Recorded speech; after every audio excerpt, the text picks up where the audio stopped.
Hi everyone, Radhe Radhe, सत श्री अकाल, नमस्कार। मैं शिशिर स्वागत करता हूं आपके अपने यूट्यूब चैनल शिशिर की पाठशाला में। तो जैसा कि आप सभी को पता है कि हम लोग केवीएस की प्रिपरेशन कर रहे हैं, जो कि 2024 2025 के लिए। और ये आपका जो पीवाईक्यू सीरीज है, वो जो 2022 और 23 के पूर्व ओल्ड पेपर्स हैं, प्रीवियस ईयर के पेपर्स जो हैं, वो सारे दोनों शिफ्ट के पेपर्स जिस जिस दिन हुए हैं, सारे पेपर्स में आपको ये लास्ट वीडियो है। मतलब जो 2022-23 का पेपर है, इसके पहले का पेपर मैं फिर से आपको कराऊंगा। लेकिन अभी आप ये सारे ईवीएस और सीडीपी, ठीक है, ईवीएस और सीडीपी वाले जो सेक्शंस हैं, मतलब 60 + 20 80 नंबर के जो प्रिपरेशन है, आप इस चैनल के माध्यम से कर सकते हो। मैंने एक प्लेलिस्ट बना दी है, केवीएस पीआरटी 2024 2025 के नाम से, आप लोग देख सकते हो। तो चलिए स्टार्ट करते हैं। आज के जो 20 क्वेश्चन है ईवीएस के, 28 तारीख का ये पेपर है, इवनिंग शिफ्ट का। सीडीपी करा दी है, पेडागोजी जाके देख सकते हैं। तो below are two statements, choose the correct answers from the given options. देखिए स्टेटमेंट वाले और असर्शन रीजनिंग वाले क्वेश्चन खूब केवीएस पूछता है ईवीएस में, ठीक। स्टेटमेंट 1 कह रहा है carbon dioxide can be stored as a liquid in a cylinder at low pressure. मतलब जो कार्बन डाइऑक्साइड है, इसको हम स्टोर कर सकते हैं लिक्विड के फॉर्म में, किस पे? सिलेंडर में, लो प्रेशर पर। वहीं स्टेटमेंट सेकंड कह रहा है कि CO2 expands enormously in volume and cools when release from the cylinder. मतलब CO2 जो है वो फैलता है, एक्सपैंड करता है, सिलेंडर से जब छोड़ा जाता है CO2 को, तो बहुत अधिक फैलता है और ठंडी हो जाती है। बताइए इसमें से कौन सा स्टेटमेंट सही है? ये क्वेश्चन पूछ रहा है। पहला सही है, दूसरा सही है, पहला दूसरा दोनों सही है। बताइए इसमें से जल्दी से बताइए आपको कौन सा ऑप्शन सही है, बताइए जल्दी से। 161 का राइट आंसर बताइए। बिल्कुल, इसका राइट आंसर आपका क्या हो जाएगा? इसका राइट आंसर आपका फोर्थ हो जाएगा। फोर्थ क्या है? फोर्थ है कथन 1 गलत है परंतु कथन 2 सही है, ठीक है। पहला कथन सही गलत है, दूसरा कथन इसका सही है, ठीक है। CO2 जो है सिलेंडर से जब छोड़ा जाता है तो वो बहुत अधिक फैलता है और ठंडा हो जाता है, ठीक है। आगे चलते हैं 162 पे। Such plastic which can be get deform easily on heating and can be easily are called. देखिए ये क्वेश्चन जो है फाइबर टू फैब्रिक क्लास 6 की एनसीईआरटी से है, साइंस से, ठीक है। मतलब ये कह रहा है कि ऐसा प्लास्टिक जो गर्म करने पर आसानी से मोड़ा जा सकता है और सरलता पूर्वक उसको मोड़ दिया जाता है। मतलब इजिली गर्म करने पर क्या होता है? डिफॉर्म हो जाता है, ठीक। बताइए जल्दी से। मतलब उसको जिस रूप में करना चाहें वो हो जाता है। थर्मोसेटिंग प्लास्टिक कहते हैं, थर्मोप्लास्टिक कहते हैं, रेयॉन प्लास्टिक कहते हैं, या नाइलॉन प्लास्टिक कहते हैं? बताइए जल्दी से। क्वेश्चन आशा करता हूँ आप समझ गए होंगे। तो 162 का राइट आंसर बताइए। बिल्कुल, इसका राइट आंसर आपका क्या हो जाएगा? इसका राइट आंसर आपका सेकंड हो जाएगा। क्या? इसको हम थर्मोप्लास्टिक बोलते हैं, ठीक है। आगे चलते हैं क्वेश्चन नंबर 163 पे। देखिए फिर मैंने कहा ना, असर्शन रीजनिंग और स्टेटमेंट वाले क्वेश्चन खूब पूछता है केवीएस। तो स्टेटमेंट रीजन दिया है कि choose the correct answer with the help of code given below, ठीक है। Pasteurised milk can be used without boiling. जो पॉस्चराइज्ड दूध होता है, पॉस्चरीकृत दूध होता है, उसको बिना उबाले हम इस्तेमाल कर सकते हैं, यूज कर सकते हैं उसका। रीजन कह रहा है pasteurised milk is free from microorganism. जो पॉस्चराइज्ड मिल्क होता है ये माइक्रो ऑर्गेनिज्म से फ्री होता है, मतलब उसमें सूक्ष्म जीव से मुक्त होता है। बताइए कौन सा सही है? ए आर दोनों सही है। ए आर सही की व्याख्या करता है, ए आर दोनों सही है लेकिन आर ए की सही व्याख्या नहीं कर रहा है। ए सही है परंतु आर गलत है, या ए गलत है परंतु आर सही है? बताओ मेरे भैया, बताओ जल्दी से, इसका राइट आंसर बताओ। 163 का राइट आंसर आप बताइए। बिल्कुल बिल्कुल, इसका राइट आंसर आपका क्या हो जाएगा? 163 का राइट आंसर आपका क्या हो जाएगा? पहला हो जाएगा, ठीक है। ए और आर दोनों सही है और आर ए की सही व्याख्या करता है। आगे चलते हैं 164 पे। Which of the following statements are true about lactobacillus bacteria? देखिए lactobacillus बैक्टीरिया जो है वो दूध को दही से कन्वर्ट करने में मदद करता है। तो curd contains several microorganisms and lactobacillus is important among them। मतलब जो दही होता है वो सेवरल माइक्रो ऑर्गेनिज्म उसमें होते हैं और उसमें से एक लैक्टोबैसिलस भी होता है। Bacteria namely lactobacillus convert milk into curd. मतलब जो बैक्टीरिया जिसका लैक्टोबैसिलस नाम है वो दही, दूध को दही में कन्वर्ट करता है। Lactobacillus bacteria multiplies in milk and convert into curd. मतलब जो लैक्टोबैसिलस बैक्टीरिया होता है ये मिल्क में क्या मल्टीप्लाइज होता है और किस में कन्वर्ट कर देता है? दूध में दही में कन्वर्ट कर देता है। डी कह रहा है lactobacillus bacteria can be seen through the naked eyes. जो लैक्टोबैसिलस बैक्टीरिया है इसको हम नेकेड आई से देख सकते हैं, खुली आंखों से देख सकते हैं। बताओ कौन सा स्टेटमेंट सही है? Only A D, B C, A B C D, या ए बी सी? बताओ बताओ, ये ऑप्शन आपके सामने है चारों। दही में अनेक सूक्ष्मजीव पाए जाते हैं जिनमें लैक्टोबैसिलस प्रमुख है। लैक्टोबैसिलस नामक जीवाणु दूध को दही में परिवर्तित कर देता है। लैक्टोबैसिलस नामक जीवाणु दूध में जनन कर उसे दही में परिवर्तित कर देते हैं। डी कह रहा है लैक्टोबैसिलस नामक जीवाणु को नंगे आंखों से देखा जा सकता है। बताओ बताओ जल्दी से। 164 का राइट आंसर बताओ मेरे भैया। बिल्कुल, इसका राइट आंसर आपका क्या हो जाएगा? इसका राइट आंसर आपका फोर्थ हो जाएगा। ए, बी और सी। ए भी सही है, बी भी सही है और सी भी सही है। ठीक है, ये डी वाला गलत है, इसको नग्न आंखों से नहीं देखा जा सकता। आगे चलते हैं 165 पे। देखिए फिल स्टेटमेंट वाले question. Supplying water in the fields at regular time and intervals is called irrigation. मतलब पानी को खेत में मतलब निश्चित अंतराल पर खेत पर जल देना सिंचाई कहलाता है। Type of irrigation varies as per as the nature of crops. बिल्कुल भाई, जो सिंचाई होती है वो फसलों की प्रकृति पर निर्भर करती है। ठीक है, कौन सी फसल को कब कितना पानी चाहिए होता है। सी थर्ड कह रहा है the frequency of watering is comparatively low in summers. मतलब जो गर्मी में सिंचाई का जो मतलब बार बार सिंचाई करने की जो क्षमता होती है वो गर्मी में कम होती है। The season don't influence the frequency of irrigation. मतलब जो मौसम है ये जो इरिगेशन की फ्रिक्वेंसी है उसको अफेक्ट नहीं करता। बताओ कौन सा सही है? कोई प्रभाव नहीं पड़ता। बताइए मेरे भैया। ए सी सही है, ए बी सही है, ए सी डी सही है या ए बी सही है? बताओ। 165 का राइट आंसर बताओ।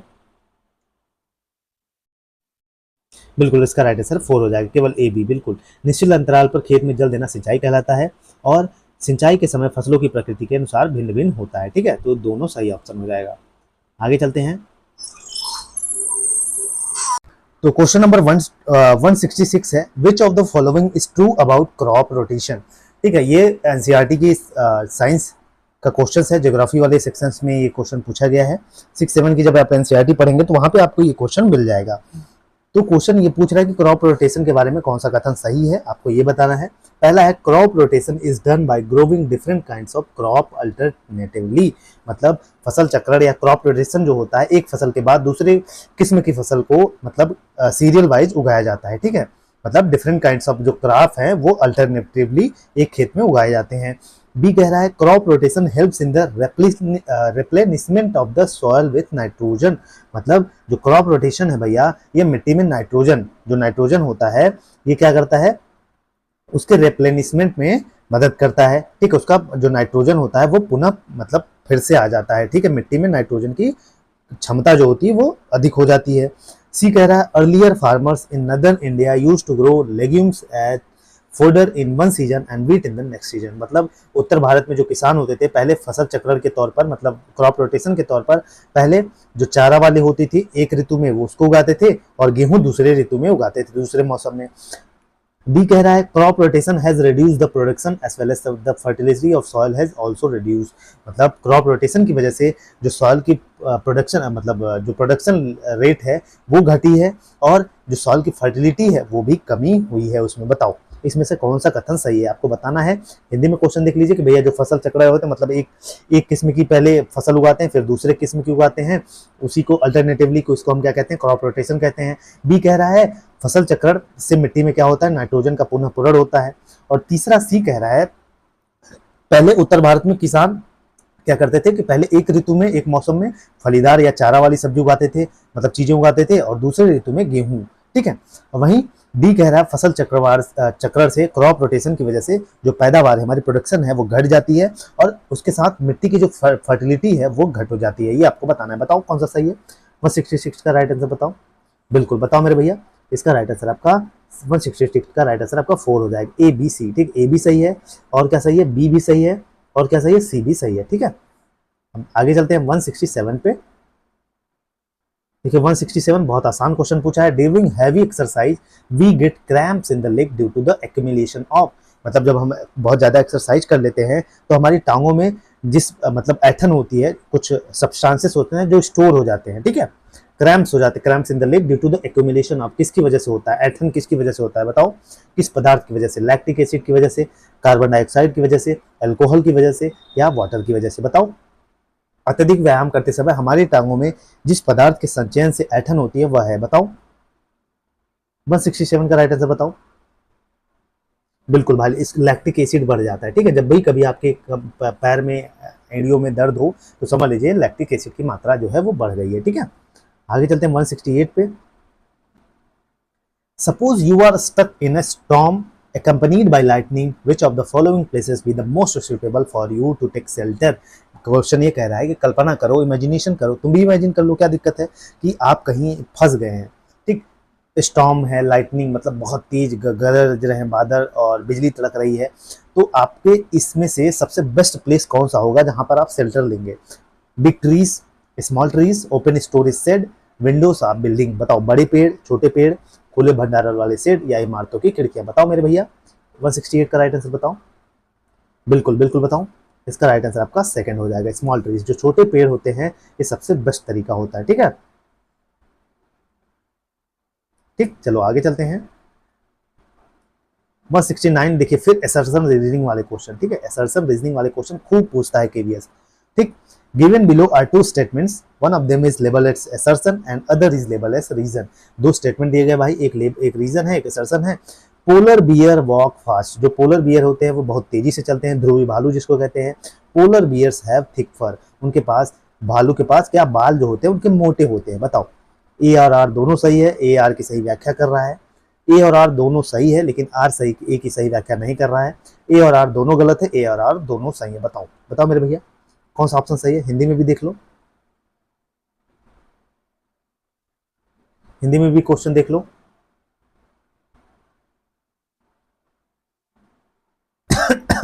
वन 169 का राइट आंसर बताओ।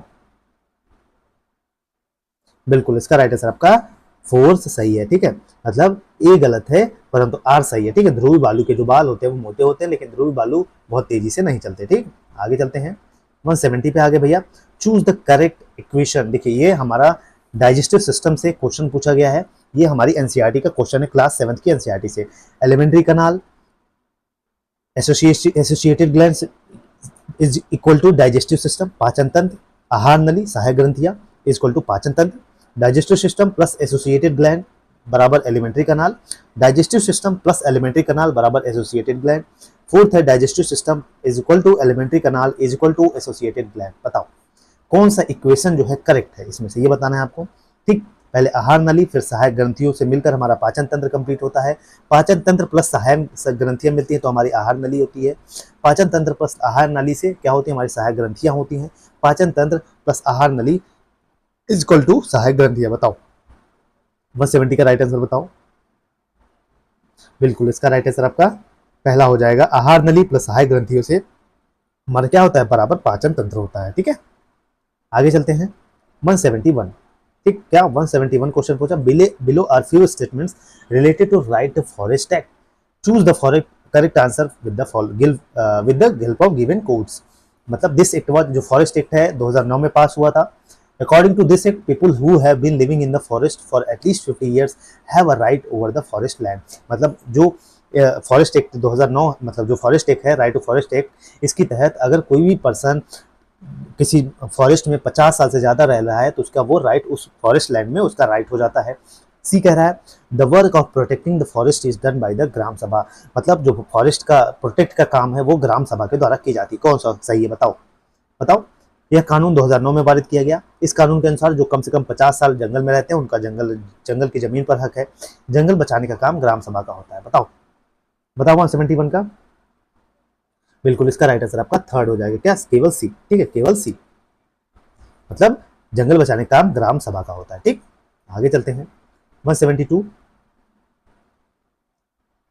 फिर से असर्शन रीजनिंग वाला क्वेश्चन, असर्शन रीजनिंग वाले क्वेश्चन फिर से पूछ लिए गए। Choose the correct answer with the code given below. People experience the pull of the earth even in spaceship. ये क्वेश्चन कह रहा है भैया, देखो कि जो लोग हैं भैया अंतरिक्ष यान में जब अगर बैठे होते हैं तो पृथ्वी के खिंचाव को महसूस करते हैं, ठीक। वहीं रीजन कह रहा है the space ship revolves around the earth, जो स्पेस शिप है वो हमारे अर्थ के चारों ओर घूमता है। बताओ, अंतरिक्ष यान पृथ्वी के चारों ओर घूमता है, बताओ कौन सा कथन सही है। ए और आर दोनों सही है, ए आर की सही व्याख्या कर रहा है, ए और आर दोनों सही है लेकिन ए आर की सही व्याख्या नहीं करता, ए और आर दोनों गलत है, ए और आर दोनों सही है। बताओ मेरे भैया, बताओ इसमें से कौन सा कथन सही है। स्पेस रिसर्च के बारे में पूछा है यहाँ पे, बताओ अंतरिक्ष यान के बारे में। 172 का राइट आंसर बताओ। 172 का राइट आंसर फोर्थ हो गया है, ठीक है। ए गलत है परंतु आर सही है। ए गलत है भाई, ये जब अंतरिक्ष यान में पृथ्वी के खिंचाव को हम महसूस कर पाते नहीं कर पाते, और आर सही है, अंतरिक्ष यान पृथ्वी के चारों ओर घूमता है। ठीक है, चलो आगे चलते हैं 173 पे। I can make a snake dance by playing the beam. I have learned this art from my community members. These people members are called। देखिए ये सांप एनसीईआरटी का क्वेश्चन है, ईवीएस का क्लास 5th की। मैं सांपों को अपनी बीन की धुन पर नचा सकता हूँ। यह कला मैंने अपने लोगों से सीखी है। ठीक, हमारे लोगों को डैश कहते हैं, बताओ। दुबैया, अफाई, कलबेलिया या हंटर्स, बताओ मेरे भैया। देखिए दुबैया, अफाई, कलबेलिया, ठीक, कालबेलिया छोड़िए, शिकारी। दुबैया, अफाई ये सांप के प्रकार हैं, लेकिन कल इसको हम क्या कहते हैं, कालबेलिया बोलते हैं। ठीक है, इसको हम क्या बोलते हैं, 175 का राइट आंसर आपका कालबेलिया बोलते हैं। ठीक है, आगे चलते हैं 173 है ना, 173 इसका राइट आंसर आपका थर्ड कालबेलिया हो जाएगा। 174 पे चलते हैं। देखिए ये भी क्वेश्चन है एनसीईआरटी आपके 5th का। देखिए अगर आप 3 to 5th की एनसीईआरटी करते हैं तो आपको 3 से 4 क्वेश्चन मिल जाएंगे। ठीक, a trees is found in Australia. ये पेड़ है भैया, ऑस्ट्रेलिया में पाया जाता है, जिसमें बहुत जो पत्तियां हैं वो बहुत कम पाई जाती हैं और जमीन में गहरी गहरी तक जाते हैं। ठीक है, जो इसकी जड़ होती है जमीन में गहरी अंदर तक जाती है कि जब तक वहां तक वो पानी को न पा सके। और यह पानी जो इसका यह जो पेड़ है, इसके तने में क्या होता है, पानी जमा रहता है। कभी कभी वहाँ के जो लोग हैं, इस इलाके वाले उस इलाके के लोग जो हैं, वहाँ पर एक पतली पाइप डाल के पानी को पी लेते हैं। यह पौधा किस नाम से जाना जाता है, बताओ। डिजर्ट ओक, पाइन, सीडर या कैक्टस, बताओ। रेगिस्तानी ओक, चीड़, देवदार, नागफनी, बताओ। बिल्कुल, इसको हम रेगिस्तानी ओक बोलते हैं। ठीक है, आगे चलते हैं 175। Some flowers are also used as vegetables. कुछ जो फूल हैं उनको हम सब्जियों की तरह यूज करते हैं। इनमें से करेक्ट ऑप्शन चुनकर सेलेक्ट करो। कचनार फ्लावर, सहजन फ्लावर, बनाना फ्लावर, रेफ्लेशिया फ्लावर। ये भी एनसीईआरटी क्लास 5th का क्वेश्चन है, ये ईवीएस का।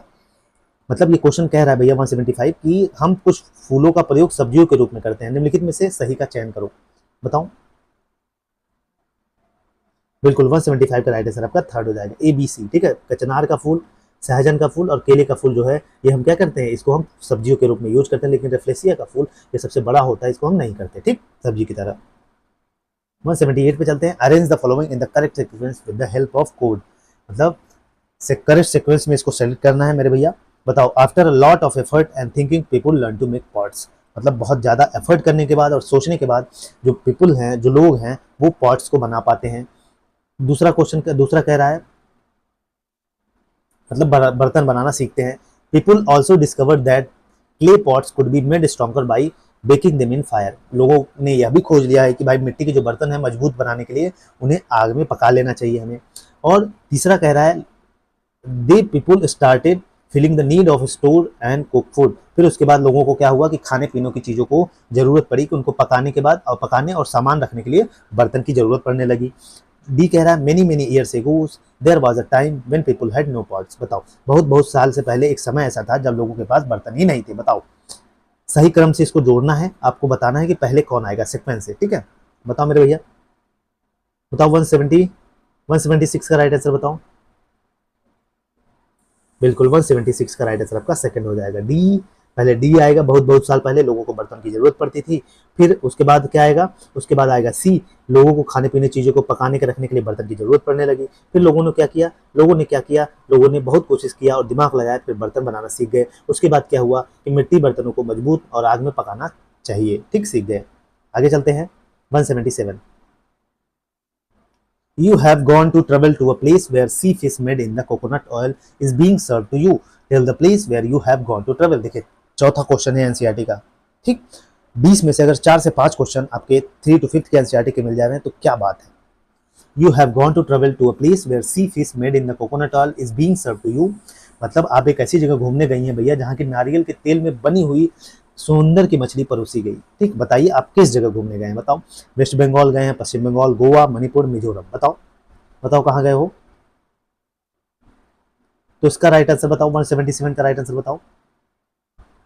बिल्कुल इसका राइट, आप कहाँ गए हो, गोवा गए हो। गोवा में भाई, किसमें, गोवा में। ठीक है, गोवा में क्या होता है कि जो नारियल की वहाँ नारियल के तेल में बनी हुई मछली लोग खूब खाते हैं। ठीक है, 178। देखिए फिर से आ गया स्टेटमेंट के question.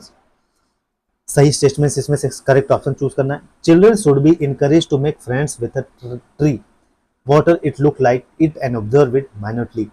Second, if the children are encouraged to make friends with a tree, children will divert a concern from the environment. बताओ कौन सा स्टेटमेंट इसमें से सही है। हिंदी में क्वेश्चन देख लो कि बच्चों को किसी एक पेड़ से रिश्ता बनाने अर्थात उसे पानी देना, उसकी देखभाल करना, उसकी बारीकी से देखना के लिए प्रेरित किया जाना चाहिए। दूसरा कह रहा है कि अगर बच्चों को किसी एक पेड़ से रिश्ता बनाना है तो उसके लिए बच्चों को क्या करना है, बच्चों को प्रेरित करिए कि उससे क्या होगा, पर्यावरण के प्रति बच्चों का लगाव बढ़ेगा। बताओ कौन सा कथन सही है। दोनों सही है, दोनों गलत है, या पहला सही है दूसरा गलत है, या दोनों पहला सही है दूसरा गलत है। बताओ बताओ 178 का राइट आंसर बताओ। बिल्कुल इसका राइट आंसर आपका पहला ही हो जाएगा। ठीक है, पहला कथन 1 और 2 दोनों सही है। ठीक है, आगे चलते हैं। 179 which of the following solution is used to check starch in food products. मतलब खाद्य पदार्थों में जो मांड होता है जिसको हम स्टार्च बोलते हैं, ठीक है, उसके चेक करने के लिए किस चीज का, किस सॉल्यूशन का प्रयोग करते हैं। बताओ caustic soda, copper sulphate, iodine, water. बताओ caustic soda, copper sulphate, iodine या वाटर। बताओ स्टार्च की टेस्टिंग कैसे की जाती है। बिल्कुल इसका राइट आंसर आपका थर्ड हो जाएगा, आयोडीन। ठीक है, आगे चलते हैं। 180 आज का लास्ट क्वेश्चन हमारा है। स्टेटमेंट वाले क्वेश्चन, एसर्शन रीजनिंग वाले क्वेश्चन आपको 7 से 8 क्वेश्चन मिल जाएंगे, 4 से 5 एनसीईआरटी से, ईवीएस से मिल जाएंगे, और 2 से 4 क्वेश्चन आपके 6, 7, 8 की एनसीईआरटी से मिल जाएंगे। पूरा इस तरह से ईवीएस का स्ट्रेटेजी है। ठीक, below are 2 statements, choose the correct answer from given options. Statement 1 क्या कह रहा है, a sufficient heights the air become so cool that the water vapour present in it condense to form tiny drops of water called droplets. ये कह रहा है कि पर्याप्त ऊंचाई पर वायु, जो ज़्यादा ऊंचाई पर जो हवा है वो ज़्यादा ठंडी हो जाती है। इससे उपस्थित क्या होता है, जो क्या होते हैं इसमें उपस्थित जो वेपर होते हैं, जलवाष्प होते हैं, वो कंडेंस होके क्या होते हैं, छोटी छोटी बूंदों का आकार ले लेती हैं, जिसको हम क्या कहते हैं, जिसको हम ड्रॉपलेट्स बोलते हैं। ठीक, बताओ किसमें परिवर्तित हो जाता है। दूसरा कह रहा है tiny droplets that remains floating in the air appear to us as clouds. जो टीनी ड्रॉपलेट्स होते हैं, छोटे छोटे पानी की बूंदें होती हैं, वायु में तैरती हैं और जो हमें बादलों के रूप में दिखाई देती है। बताओ कौन सा स्टेटमेंट सही है। बताओ मेरे भैया, पहला दूसरा दोनों सही है, पहला दूसरा दोनों गलत है, पहला सही है लेकिन दूसरा गलत है, या पहला दूसरा सही है। बताओ बिल्कुल इसका राइट आंसर पहला ही सही है, दोनों सही है। ठीक है, इसमें दोनों कथन सही है। तो इस तरह से हम लोगों ने कर लिया जो भी 2022-23 का पेपर था। ठीक है, 2022 का पूरा पेपर कर लिया, किसका, सीडीपी और ईवीएस का। ठीक, सीडीपी और ईवीएस का ये कर लिया। अब हम करेंगे हिंदी, इंग्लिश के क्वेश्चन, ठीक, और जीएस के क्वेश्चन। ठीक, ये करेंगे, आपको पूरा मैं पेपर करा दूंगा। इसके बाद जो पुराने पेपर हैं, ठीक, 2018, 2016 ये पेपर है, उसको भी मैं कराऊंगा। ठीक, तो पढ़ते रहिए, मुस्कुराते रहिए। चैनल पर नए हैं तो चैनल को सब्सक्राइब कर लीजिए। आपकी पूरी कंप्लीट केवीएस की प्रिपरेशन कराऊंगा एकदम बेहतरीन तरीके से। जय हिंद, जय भारत।